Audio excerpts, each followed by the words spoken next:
Before Jesus, I'll admit, gender was a performance. My fellow Jews and I lived in an honor-shame society where you would compete for status at the expense of shaming others. But Jesus changed all that. Men weren't supposed to serve, yet there he was, washing his disciples' feet, which was the role of a woman, a slave even. And he talked about love and compassion, and said it didn't matter who sat at the right hand of him. Oh, believe me, for men, being at the right hand was everything. I mean, ever met Peter? Big head, stubborn as a rock. You know, when Jesus returned from the dead, at first he didn't appear to Peter, or any other man for that matter, but women, Mary Magdalene specifically in the garden. He tells her the good news.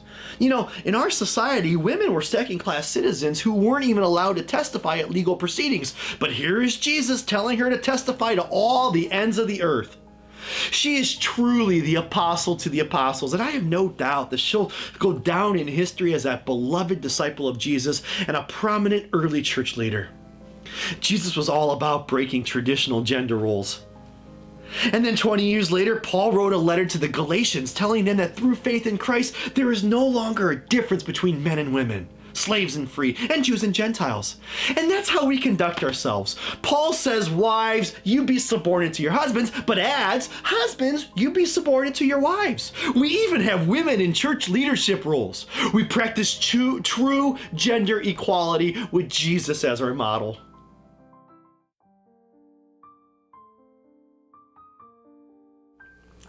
Did he tell you about that husband being subordinate to the wife business? No, that's gone. Because I got a pseudo-Paul letter written around 50 years later that dropped that clause. The major difference between what Paul wrote and reality is that Paul thought the world was going to come to an end, and that his utopian vision of society wouldn't have to last very long, and that Jesus was going to somehow come back and govern this new society or something. Either way, he was wrong. And as a Christian, I just couldn't go around a Roman society acting like men and women are equal. Rome is patriarchal. And in order to survive as a church, we're gonna have to conform to some of their cultural values. I mean, heck, why do you think women are no longer in leadership roles by the turn of the first century? What happened to those female deacons and priests? They had to go. It's misogynistic, I know, but what are you gonna do?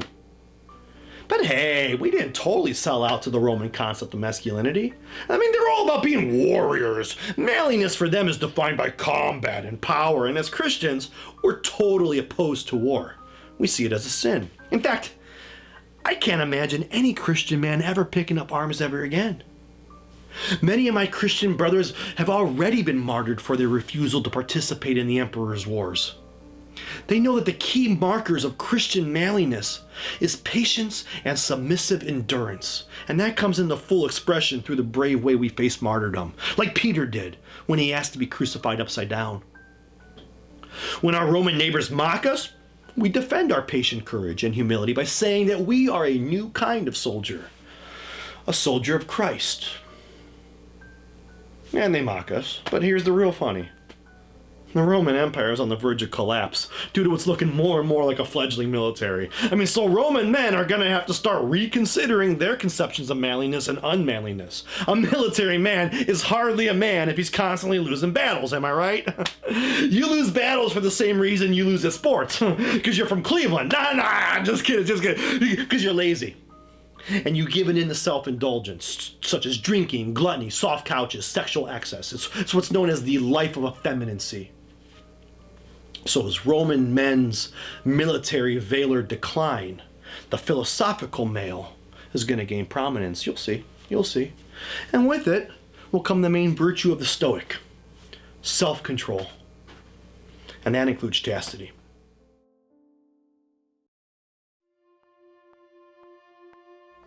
Yeah, so what? He was right. The military failed, the empire collapsed, and manliness today is all about self-control. But that's a fruit of the spirit, you know. And yes, chastity is a major part of what it means to be a man, with the male clergy being the ultimate symbols of manliness due to their patient suffering and sexual renunciation. They know that getting an erection is proof of the influence of sin towards a rebellion against God. And so we must never befriend women because they're daughters of Eve. I mean, just think about that Mary Magdalene for a second, that prostitute. She had the audacity of wiping our good Lord's feet with her dirty skank hair, trying to be a Bathsheba to our Son of David. But Jesus resisted. He resisted her temptation as a proper man would, and showed us that celibacy and virginity are the ideals. This is why male friendships are encouraged to be a support system against sexual desires and the temptations by women. Hey, but no homo. Because that threatens the powers of manliness too. There's this bishop in Hippo, I believe, goes by the name of Augustine. And he said that the body of a man is as superior to that of a woman as the soul is to the body. So for a man to ever lose control to start acting like a woman is disgusting. Christian manliness today, as we're in the 4th century and we become the official religion of the Roman Empire, is based on valor, excellence, courage, worth, and the ability to dominate others. Like that guy Peter, you know him, right? He knew how to lead, always confident, firm like a rock, willing to defend Jesus with the sword. Cut off that damn slave's ear. He the man. He showed us that divine male authority is gained in the world through spiritual submission to God. And it is our duty as men to assert our holiness and our manliness over a sinful and pagan and effeminate society.